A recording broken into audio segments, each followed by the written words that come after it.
রান্না করছিস? আজকে রাতে রান্না করছি শাহী পনির আর হচ্ছে মটরশুঁটির কচুরি। এখন আমি পনিরটা ভাজবো, পনির ভেজে নেব। আর এদিকে দেখো, এদিকে হচ্ছে মটরশুঁটির একটা পুর বানিয়ে রেখেছি। আর আর এদিকে হচ্ছে ময়দাটা মেখে রেখেছি। তো এবার হচ্ছে আগে শাহী পনিরটা রান্না করব, রান্না করার পর তারপর মটরশুঁটির কচুরিটা বানাবো। আজ দুপুরে কিন্তু বিরিয়ানিটাও আমিই বানিয়েছিলাম। পনির রেডি হয়ে গেল।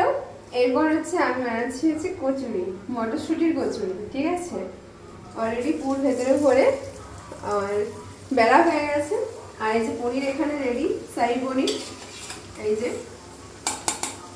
রেডি হয়ে সবকিছু গরম গরম খাওয়ানো হয়ে গেল সবাইকে। তারপরে তোমাদেরকে দেখাচ্ছি, কারণ আমি মাঝখানে ভিডিও করতে ভুলে গেছিলাম। কারণ সবার এত রাত হয়ে গেছে তো তাই সবার অনেকের খিদে পেয়ে গেছে, সেই জন্য তাড়াতাড়ি করে আগে খেতে দিয়ে দিলাম। আর ভিডিও করতেই মাঝে ভুলে গেছি। চলো যাই হোক, কেমন হয়েছে পরে জানাবো, টেস্ট করে তারপরে জানাবো। ঠিক আছে।